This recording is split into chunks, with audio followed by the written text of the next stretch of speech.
दोस्तों स्कैम 2003 दी तेलगी स्टोरी का volume 2 release हो गया है सोनी लिव पर। जैसा कि आप सबको पता ही है कि यह एक सच्ची घटना इंडिया के सबसे बड़े स्टैम्प पेपर स्कैम के ऊपर बेस्ड है, या यूँ कह लीजिए कि यह सीरीज अब्दुल करीम तेलगी की बायोपिक है, जो आपको इसके पहले 5 एपिसोड यानी कि वॉल्यूम 1 देखने से पता चल ही गया होगा। दोस्तों सीरीज को किसने डायरेक्ट किया और इसके ऊपर कितना बजट खर्चा हुआ, इसके बारे में आज बिल्कुल भी बात नहीं होगी, क्योंकि ये बातें तो पहले हम कर चुके हैं जब मैंने इसके पहले 5 एपिसोड का रिव्यू किया था। लेकिन इस बार स्टार कास्ट थोड़ी चेंज दिखी है भाई साहब। इसमें गगन देव के साथ साथ भोजपुरी सुपरस्टार निरहुआ और अपने वसूली भाई यानी कि मुकेश तिवारी भी नजर आने वाले हैं। इसका वॉल्यूम 2 मैंने देख लिया है, तो कैसा है सो आइए बात करते हैं। क्या ये सीरीज आपको एंटरटेन करती है? हाँ। क्या ये सीरीज बिंज वॉच है? हाँ। और क्या इस सीरीज के लिए अपना कीमती टाइम देना वर्थ ही है? हाँ भाई हाँ। तो बिना टाइम वेस्ट के शुरू करते हैं।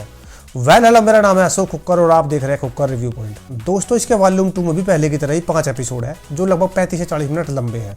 यानी कि पूरी सीरीज को बिंज वॉच करने के लिए आपको 3 घंटे के आसपास का टाइम लगेगा, जो एक मूवी के बराबर ही है। यानी कि इसको ज्यादा लंबा सीरीज भी नहीं बोल सकते। दोस्तों कहानी के बारे में बिना स्पॉइलर के बस यही कहूंगा कि वॉल्यूम 1 यानी कि पहले 5 एपिसोड में हमें दिखाया था कि तेलगी कैसे एक गरीब फैमिली से उठकर इतना बड़ा स्कैमर बनता है।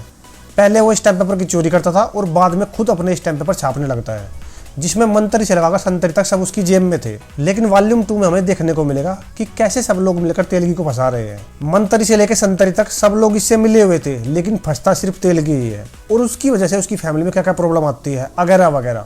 अब्दुल के जेल में जाने तक उसकी इन्वेस्टिगेशन में क्या क्या पॉलिटिकल स्टैंड आते हैं, ये सब तो आपको पूरी सीरीज देखने के बाद ही पता चलेगा। दोस्तों इस सीरीज का इंटरेस्टिंग पार्ट इसका वॉल्यूम 1 यानी कि पहले 5 एपिसोड ही है, और शायद मेकर्स को ये सब पता था, तभी सीरीज को 2 भागों में रिलीज किया गया है, क्योंकि ऑडियंस पहले पार्ट को देखकर वॉल्यूम 2 देखने जरूर आएगी। परफॉर्मेंस की बात करें तो गगन देव ने काम काफी अच्छा किया है, पहले सीजन की तरह ही। वो हर एक सीन में पूरी तरह से फिट हुए हैं और पूरी सीरीज को उन्होंने अच्छे तरीके से कैरी किया है, जो उसको क्लाइमैक्स तक खींचने में कामयाब भी हो जाते हैं। Best performance. और भाई निरहुआ, इनको देखकर तो मैं शॉक्ड रह गया था कि ये कैसे आ गए यहाँ पे, लेकिन उन्होंने भी एक इन्वेस्टिगेटिंग ऑफिसर के रोल में काम काफी अच्छा किया है। Best performance. और अपने वसूली भाई, इनका काम काफी दमदार लगा मुझे, जिससे मैं बहुत ज्यादा इंप्रेस भी हुआ हूँ।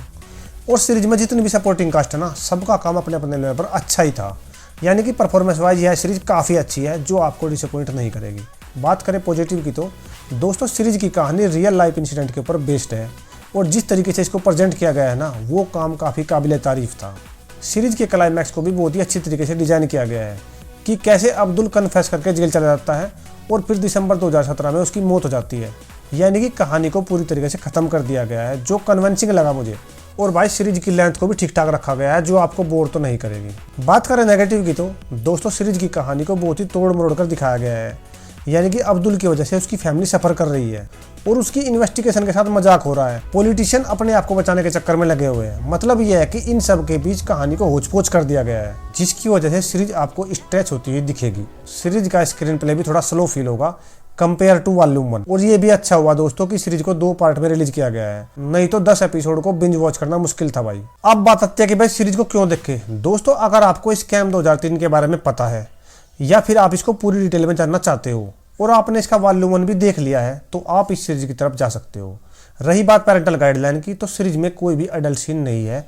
हाँ गालियां भरपूर है, और अगर गालियों से प्रॉब्लम नहीं है तो आप इस सीरीज को फैमिली के साथ एंजॉय कर सकते हो। दोस्तों अगर रेटिंग की बात करें तो इसके वॉल्यूम 1 को मैं दूंगा 4 आउट ऑफ 5 स्टार, और इसके वॉल्यूम 2 को तो भाई 3 आउट ऑफ 5 स्टार ही दे पाऊंगा। बाकी कहानी को ज्यादा स्ट्रेच करने और इन्वेस्टिगेशन को सही तरीके से ना दिखाने के लिए 2 स्टार तो आराम से काटा जा सकते हैं। तो दोस्तों ये था मेरा रिव्यू सीरीज स्कैम 2003 के ऊपर। अगर आपको वीडियो अच्छा लगा हो तो प्लीज लाइक और सब्सक्राइब जरूर करें, इससे हमें मोटिवेशन मिलता है भाई। तो आज के लिए बस इतना ही, मिलते हैं अगले वीडियो में। बाय।